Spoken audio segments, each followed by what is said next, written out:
Hello, today we will start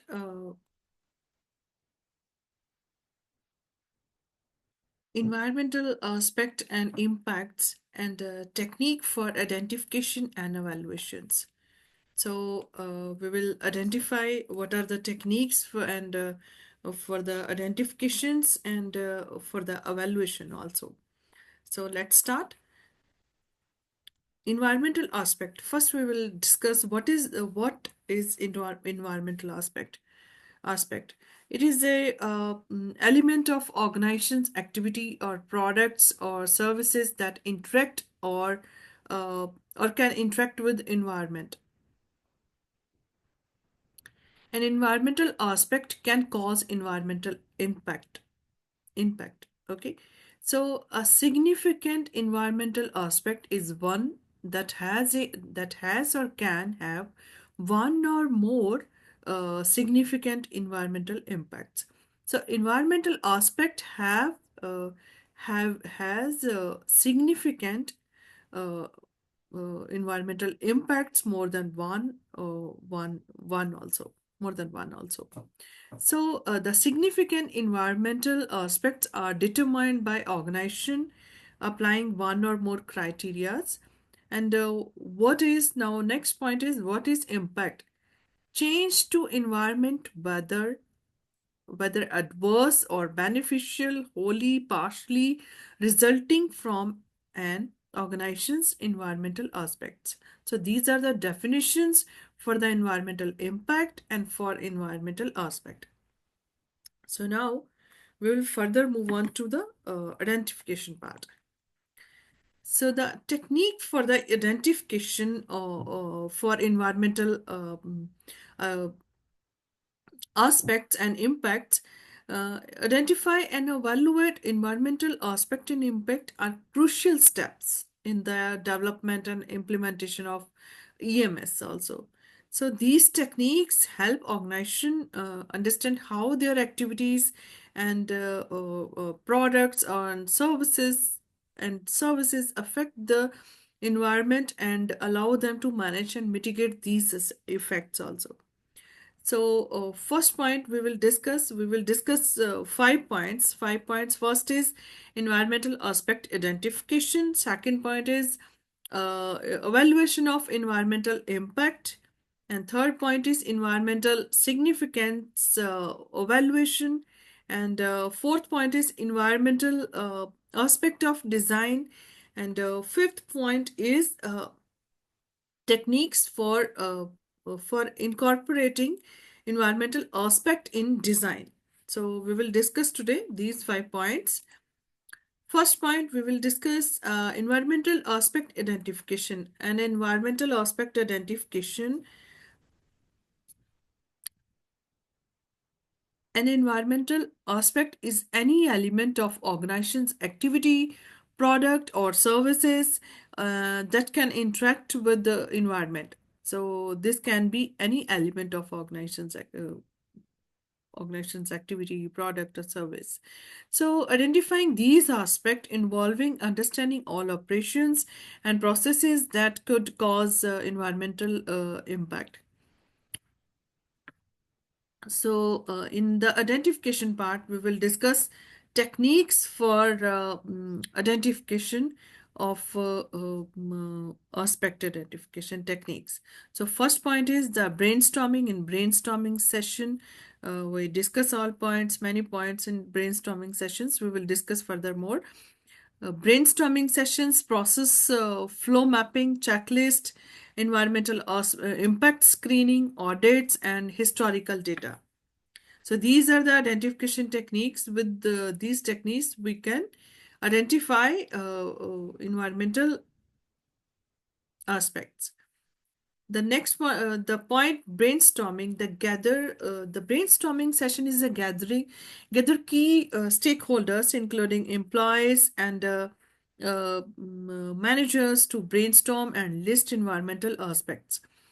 Process flow mapping is the it's used to identify and visualize each step in process to assess environmental interaction at each stage. In checklist part, when we talk about checklist is a use pre-made checklist based on best practices or ISO to identify common environmental aspect in different industries. In environmental impact screening part, we talk about when we talk about screening, analyze operational activities to identify direct or indirect effects. Screening tools help assess most of significant aspects. In audit part, when we talk about audit, conduct environmental audits to identify area area of environmental concerns by reviewing records, emissions, and waste streams. In historical data, when we talk about historical data is a review, look into past incidents and audits and or environmental reports to identify aspect previously overlooked. The next point is these are the all points. With these techniques we can identify environmental aspects. So with brainstorming, process flow mapping, checklist, environmental impact screening, audits, and historical data. So these are the main points to identify the environmental aspects. Next point is evaluation of first we have identify aspects. Now the second point is evaluation of impacts. So how we can identify impacts once once the environmental aspect are identified, the next step is evaluating the potential impact of what for that aspect. So the aspect what is impacting, what is the impact of that aspect on a particular specific area or specific matter or in specific process in the identification part and the evaluation also. And once the environmental aspects are identified, the next step is evaluating the potential impact. Potential impact and environmental impact refers to any change in environment that is either positive or negative and resulting from the organization's activity or processes or any specific area where any specific aspect is arising and which give major impact to a whole organization or to a specific area, so which can show in the environmental management system. In evaluation techniques, we use risk assessment metric and environmental aspect assessment, severity, probability, and significance scoring, life cycle assessment, LCA, and stakeholder consultation. In stakeholder consultation, so all these are the techniques. With these techniques we can evaluate impact of that aspect which are identified in our assessment or in our identification technique for the environmental management system. So in aspect impact, these are the techniques to evaluate impacts. The next point we are discussing what is the risk management system, or we will detail discussion of details of these evaluation techniques. Risk management matrix is used to evaluate the severity and likelihood of impacts. This this help prioritize action for the most significant aspects. And in EIA, when we talk about environmental aspect assessment, a comprehensive study that evaluate the potential effects of proposed activities and activities or products or projects on environment. The next point is severity, probability, and significance scoring. Assign scores to the environmental impact based on their severity, likelihood, and significance to determine which aspect required the most attention. So these are the points for that. In life cycle, when we talk about LCA, life cycle assessment, this is a technique to evaluate environmental impact over entire life cycle of product or service for raw material extraction to end life disposal or recycling. In next point, stakeholder consultation, the engagement stakeholder such as the communities, regulators, and or industry experts or to identify environmental concerns.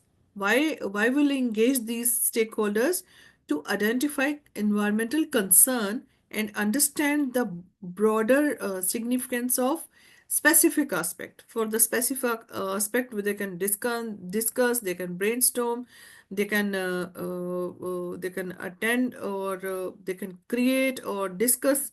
I mean, they initiate or they find solution for that any issue related to the particular environmental aspect.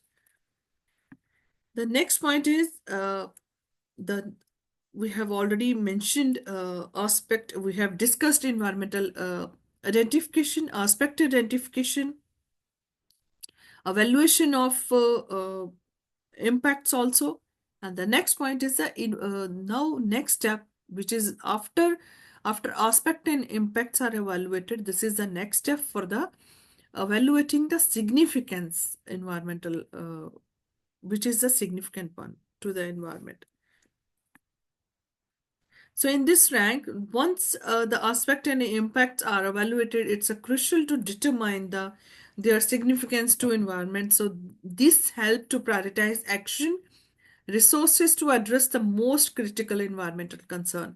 When we determine significance area and significance evaluation, which one is the most critical one? So this will help to determine uh, where to act first, where to require action plan, a proactive plan required to control or mitigate or reduce the effect that effect.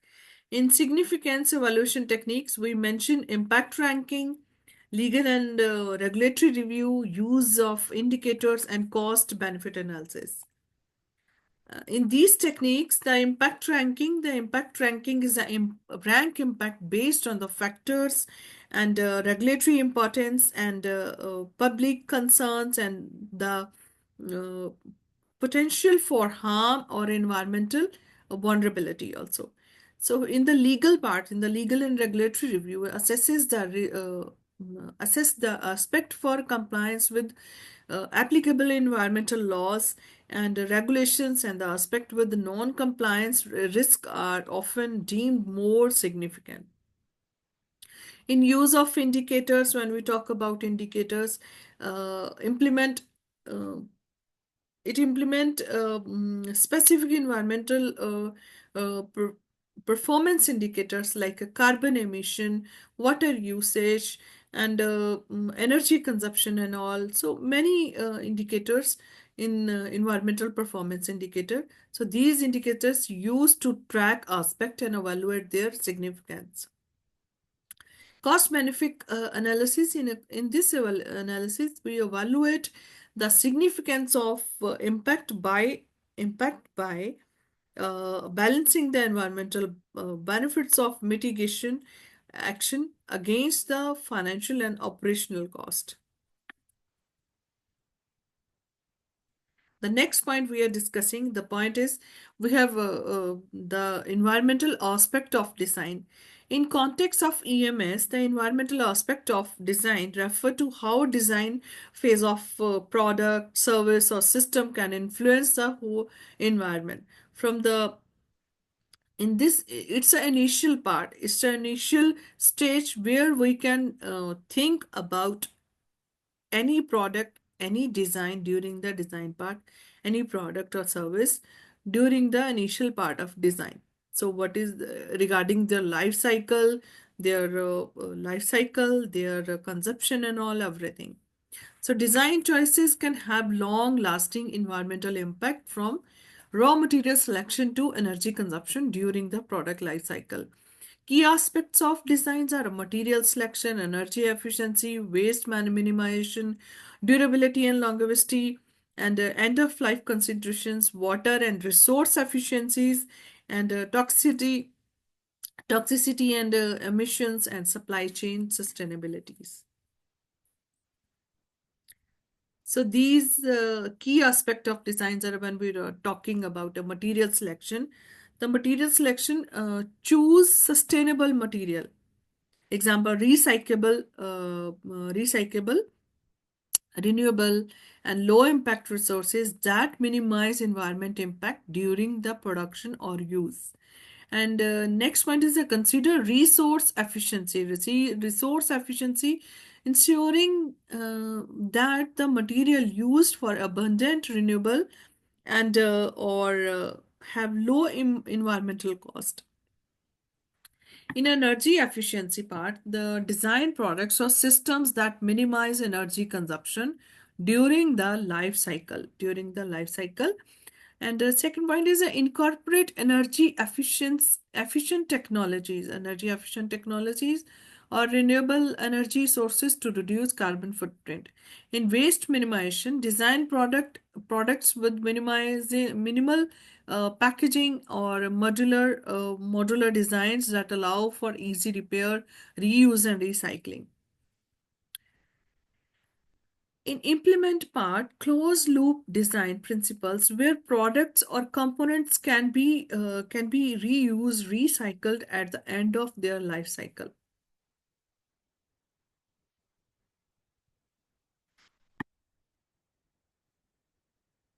Next one is a durability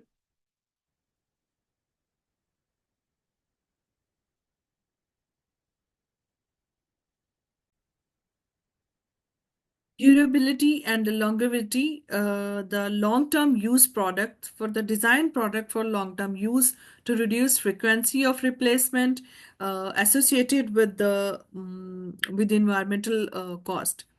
And a durable material withstand wear and reduce need for repairs. Choose durable material that can withstand wear and reduce the need for repair and ultimately reduce waste.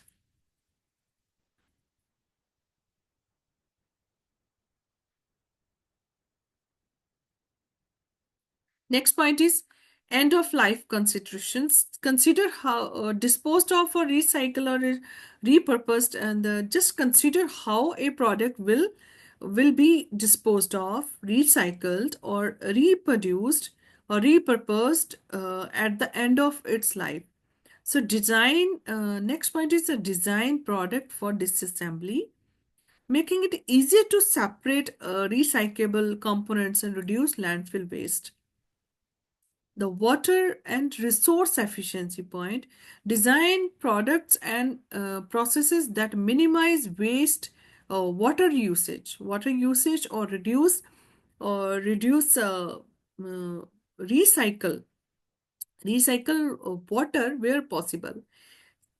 Incorporate resource saving technologies that help reduce consumption of raw material and raw material and energy during production or use. Toxicity and emissions, and avoid the use of hazardous chemicals in design during ensuring the product is safe and product is safe for environment and for human health also. Minimize emissions of pollutants during manufacturing or throughout the product's life cycle. And next point is we are talking about supply chain sustainability. Design system or products that ensure responsible sourcing of raw material or ensuring the suppliers meet sustainability standards.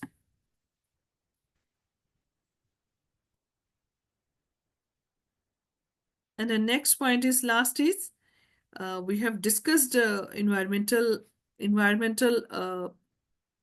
aspect, identification of aspects, evaluation of impacts, then evaluation of significance, environmental significance, then designs, then environmental aspect of designs. Then after that, the last point is technique for incorporating environmental aspects in design. How we can incorporate all these aspects in the during the design part, during the at the initial stage. In design part, the design for environmental DFE. These are the set of principles, a set of principles that guides the design of product with the goal of reducing their environmental impacts across their life cycle. Cradle to design. Cradle to cradle design is a design framework. It's a design framework. A design framework that emphasizes sustainability by designing products to be fully recyclable or biodegradable, or ensuring the product never become waste. Eco design tools in tools and softwares that the evaluate the these are the tools and software that evaluate the environmental impact of design choices. These tools help designers to assess material, energy use, and waste generation early in the design processes. Environmental risk assessment in design, conducting a risk assessment to evaluate the potential environmental impacts at each stage of design process, from the conceptualization of disposal. Collaborative design engagement, engaging with the environmental experts engaging with the environmental experts, engineers, and stakeholders during the design phase to identify potential environmental impacts and solutions. So these are the points which we can use during the for the aspect impacts. We can identify aspects and evaluate impacts and evaluate significance, and identify the design aspect of designs also.